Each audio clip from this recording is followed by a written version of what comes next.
အားလုံးမင်္ဂလာပါ WLO Channel မှာပြန်လည်ကြိုဆိုလိုက်ပါတယ်။ယနေ့ကဆုံလပြည့်နေ့မှာအားလုံးတော်9ရက်သားသမီးပေါင်းတို့ဒီစိတ်အေးချမ်းခြင်းဓမ္မချမ်းသာခြင်းများနှင့်ပြည့်စုံကြပါစေလို့ဥစွာပထမဆုတောင်းမြတ်တာပေးပို့လိုက်ရပါတယ်။ယနေ့မှာအားလုံးတို့အကျိုးတဆောင်တရားဖြစ်ထွန်းစေရန်တပတိတ်တိပိယမောဒိဋ္ဌံကျင့်စဉ်လေးအကြောင်းကိုဝေမျှတင်ဆက်ပေးပါမည်။ဟုတ်ကဲ့ပါအကြောင်းအရာလေးမစတင်ခင်ထုံးစံအတိုင်း channel လေးကိုလည်း like and subscribe လုပ်ပေးခြင်းဖြင့်ကူညီဝန်းရံအားဖြင့်ပေးစာပါလို့မေတ္တာရက်ခံလိုပါတယ်ဘေးကနိုတီခေါင်းလောင်းလေးကိုနှိပ်ပြီးတော့လဲတင်ဆက်သမျှအရင်ဆုံးသိရှိနိုင်အောင်နိုတီယူထားပေးလို့ရှာပါတယ်ရှင်တပ္ပတိတ်တိပိယမောဒိဋ္ဌံကျင့်စဉ်တကယ်တော့ပိယဆိုတာလူငယ်တွေကြားမှာရေပန်းစားနေတဲ့စော်ကြီးဘဲကြီးတာထက်ကိုပိုပါတယ်အချို့ကတော့စမ်းပွင့်နဲ့စမ်းထားတဲ့စတစ်ဖြစ်ပြောလို့ရှိကြတာပေါ့စင်စစ်အားဖြင့်ရောက်လျာအရက်မှာမျက်နှာပွင့်လန်းတာကိုနဲ့တစ်ချိန်တစ်ခါစကားပြောဘူးတွေးမြင်ဘူးယုံနဲ့လူလူလလခင်မဲနေတာအများတကာရဲ့နှစ်သက်လေးစားခြင်းကုညီမားစားခြင်းကိုခံရတာတွေဟာပိယရဲ့ဂုဏ်တက်တွေဖြစ်ပါတယ်လောကမှာအမှန်တရားတွေမရှိဘဲချစ်ခင်မှုတရားသာရှိနေပါလျင်မုံမဲ့တူရံပြုမဲ့တူမလိုမုံထားပြုမဲ့တူတိုက်ခိုက်မဲ့တူနှောက်ယှက်မဲ့တူအလုံးဟာရန်တူမဟုတ်ပဲမိတ်ဆွေများဖြစ်လာကြမှာဖြစ်ပါတယ်တဦးနဲ့တဦးရင်ဝယ်သားကဲတို့မြတ်တဝင်ပါကအန္တရာယ်ကင်းရှင်းပြီးငြိမ်းချမ်းမှဧကံမလွဲဖြစ်ပါတယ်ထို့ကြောင့်9ရက်သားသမီးမိတ်ဆွေများအတွက်ပတ်ဝန်းကျင်မှာအစဉ်ပြေစေဖို့ဘဝလန်းတလျှောက်အကူအညီကောင်းများနဲ့အောင်မြင်စေဖို့စေတနာအရင်ခံပြီးဤကျင့်စဉ်လေးကိုဝေမျှတင်ဆက်ပေးလိုက်ရှာပါတယ်ရှင်ဟုတ်ပါပြီလူတိုင်းဤကျင့်စဉ်လေးကိုကျင့်နိုင်ကြပါတယ်အထူးသဖြင့်လောကီလမ်းကိုလိုက်စားနေတဲ့လူတွေပိုကျင့်သင်ပါတယ်ကျင့်စဉ်အောင်မြင်သွားတဲ့အခါမှာရရှိလာမယ့်အကျိုးကျေးဇူးတွေကတော့9ရက်သားသမီးများမိမိတို့အပေါ်အလွန်ချစ်ခင်လေးစားလာကြပါမယ်အလုံးစုံသောလူနယ်ပြမှာတတဝများကမေတ္တာတဝင်လာကြပါမယ်နတ်ဒေဝီဒေဝါများဆုံးကဝေများ38မင်းနတ်များနတ်ဆိုးများပါမကြံတစေမြေပုတ်အစိမ့်တရေများနနာဘာဝများပါမကြံချစ်ခင်လေးစားလာကြပါလိမ့်မယ်မိမိတို့အပေါ်မလို့မုန်းတာညညိုဖွဲ့ထားတဲ့လူများအထက်အရာရှိကြီးများပါချစ်ခင်လေးစားလာစေပါမယ်ဘေးအန္တရာယ်ကင်းရှင်းပြီးအကြံစီများလည်းအထမြောက်အောင်မြင်လာကြပါလိမ့်မယ်ကျင်းစဉ်ဤအစဉ်များအရာပထမအဆင့်ကတော့ပရိကံပြုခြင်းပဲဖြစ်ပါတယ်အဋိဌံပတိမစိတ်ခင်ပရိကံပြုရမယ့်အနေနဲ့ပထမဆုံးဖျားရှိခိုးဖျားပင်၅ပါးတိလာခံယူကနတ်ပင်ရပါမယ်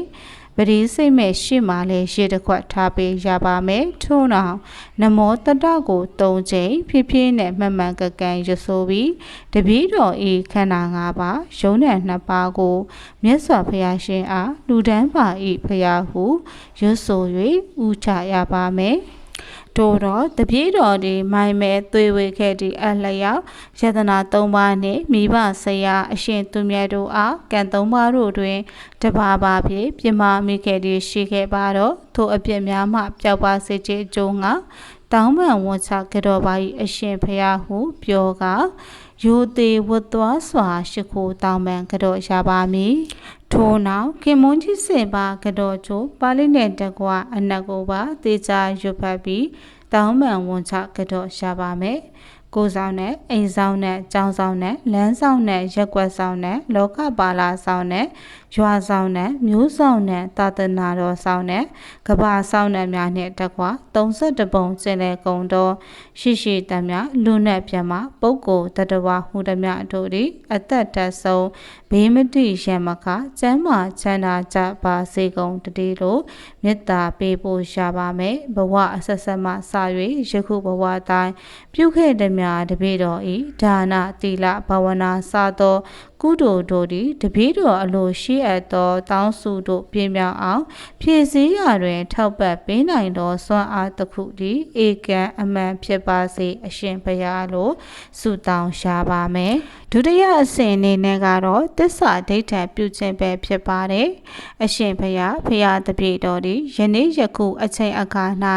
တပ္ပတိတ်္ထိဂါရတော်ကြီးအားတရားရှစ်လုံးပါသောစိတ်ပတိဖြင့် တပတ်တတိကိုကိုရဲ့တန်တိုင်းအချိန်မှန်စိတ်ပါမည်ဟုသစ္စာဆိုအဋိဌံပြုပါသည့်အရှင်ဖရာလိုဒိဋ္ဌံရပါမယ်ဒီနေရာမှာပြောပြချင်တာကအဋိဌံကိုရက်ကစားပြီးဝင်ရပါမယ်ကိုရက်ဝင်လို့အောင်မြင်ပြီးလျင်18ရက်ဝင်ရပါမယ်18ရက်ပြီးလျင်29ရက်ဝင်ရပါမယ်29ရက်ပြီးလျင်36ရက်ဝင်ရပါမယ်36ရက်ပြီးလျင်45ရက်ဝင်ရပါမယ်စသဖြင့်နဝင်ကိုင်ဝင်ရမည်ဖြစ်ပါသည်မှတ်ချက်အနေဖြင့်အချိန်မှန်နေရာမှန်ဖြစ်ရပါမယ်ဒီနေ့ည9နာရီအဋိဌံကစပြီးနောက်နေ့ည10နာရီမှစိတ်လို့မရပါဘူးသစ္စာဒိဋ္ဌံပြုထားသောကိုယ့်ရဲ့မပြည့်မချင်း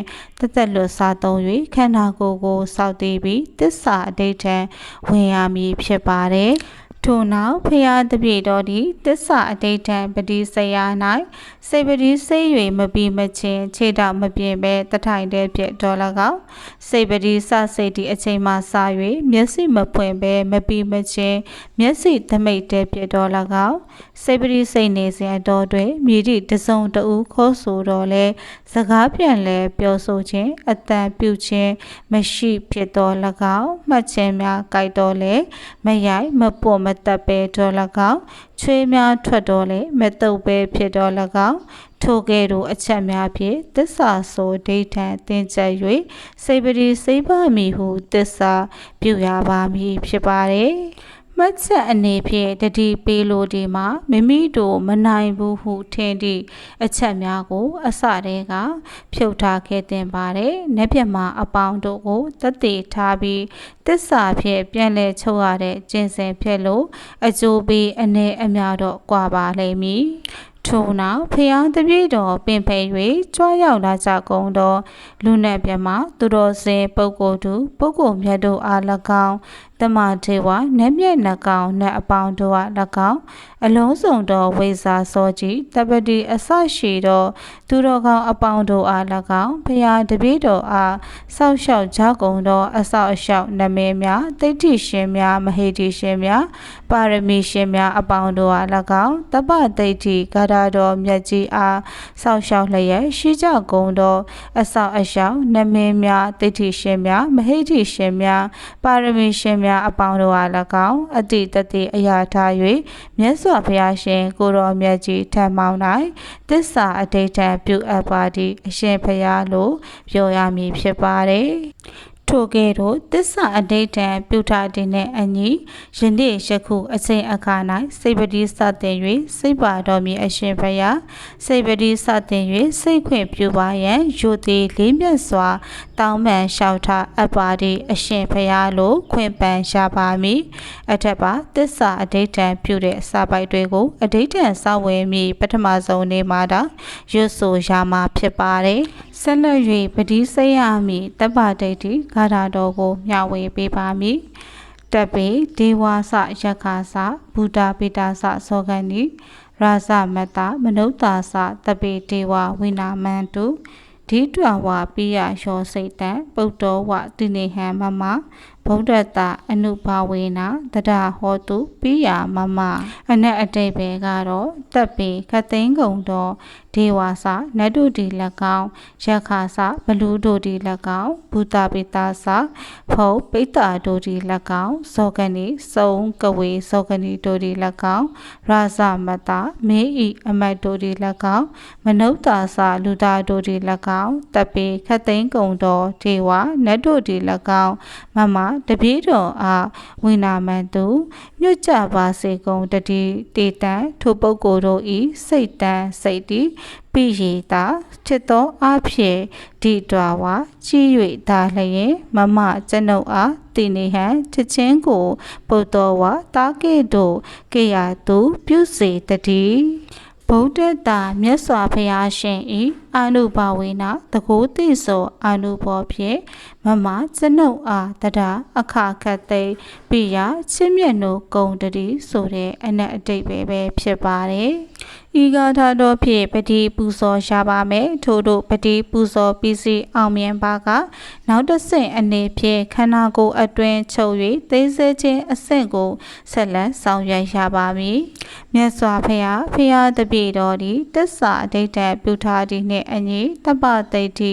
ဂါထာတော်မြတ်ကြီးအားတရားရှိခေါတိတိရွတ်ဖတ်တရစေ၍ပတိစိတ်ကျင့်ကြံအားထုတ်ပြီးစီအောင်မြင်ပါပြီဖျားဖျားတပည့်တော်ကျင့်ကြံသမျှဤတပ္ပတိဋ္ဌိဂါထာတော်မြတ်ကြီးဤပညာတကိုမဟိတိတကိုတိဋ္ဌိတကိုတစ္ဆာတကိုမေတ္တာတကိုဂုဏ်တော်တကိုဂါထာတကိုအစုအပေါင်းတို့သည်ဖျားတပည့်တော်ဤဥကောင်းယတနာထ၌မပြောက်မပြတ်တည်ရှိပါစေတည်းဖျားတပည့်တော်ဤဝဲရနှစ်ဖက်ပခုံးအထက်၌၎င်းနှလုံးအိမ်အတွင်အစုပ်အသေးကြောက်ကပ်အတွင်၌၎င်းမပြောက်မပြတ်တည်ရှိပါစေတည်းတစ်ချက်ချင်းမိမိတို့စိတ်ထဲကြင်ကြံခဲ့သည်များစရဏအကျင့်များမိမိခန္ဓာကိုယ်အိမ်ထဲမပြောက်မပြတ်သိမ်းဆဲထားသလိုအာယုံပြုပြီးတိုင်တဲကသိမ်းဆဲထားရပါမယ်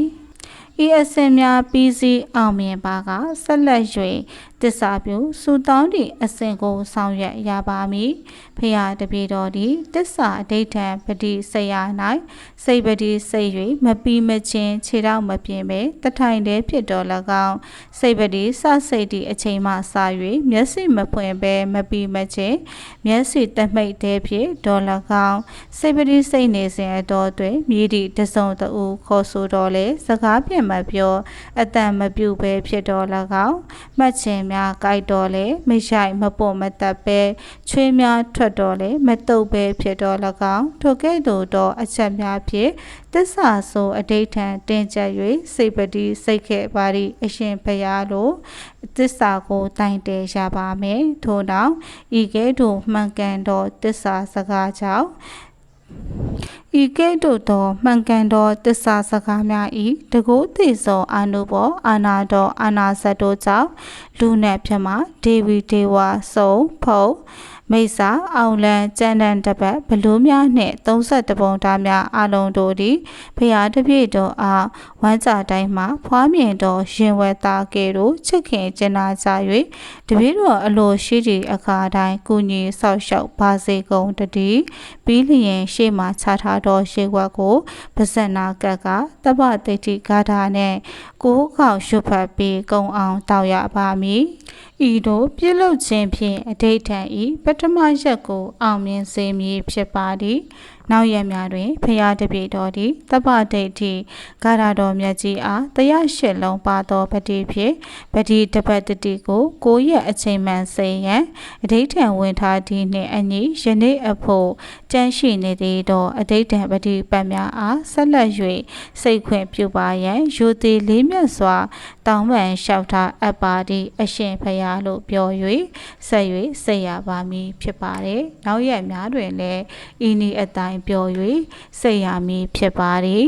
ဟုတ်ကဲ့ပါဤအဋ္ဌံကျင့်စဉ်လေးကိုကျမကိုယ်တိုင်လည်းပြုလုပ်ဆောင်ရွက်အစဉ်ပြေသည့်အတွက်ယနေ့ကျမတို့ဤဗုဒ္ဓဘာသာဝင်တို့ရဲ့နေထူးနှင်းမြတ်ဖြစ်တဲ့ကဆုံလပြည့်နေ့မှာအားလုံးအတွက်အကျိုးရှိစေရန်လက်ဆောင်အနေဖြင့်ဤကျင့်စဉ်အဋ္ဌံလေးကိုမျှဝေပေးလိုက်ရခြင်းပဲဖြစ်ပါတယ်အားလုံးတို့ဒီလည်းဤကျင့်စဉ်လေးကိုလိုက်ပါဆောင်ရွက်ကြခြင်းဖြင့်အကျိုးသစ္စုံတရားရရှိလိမ့်မယ်လို့လည်းယုံကြည်မျှော်လင့်မိပါတယ်ရှင်။နောက်ပတ်များတွင်လည်းယခုကဲ့သို့အကျိုးရှိရာများကိုစဉ်ဆက်မပြတ်ဝေမျှတင်ဆက်ပေးသွားမည်ဖြစ်ပေသည်။တိုင်ဆက်များနှင့်တကွ9ရက်သားသမီးများအားလုံးကျမ်းမာချမ်းသာကြပါစေ။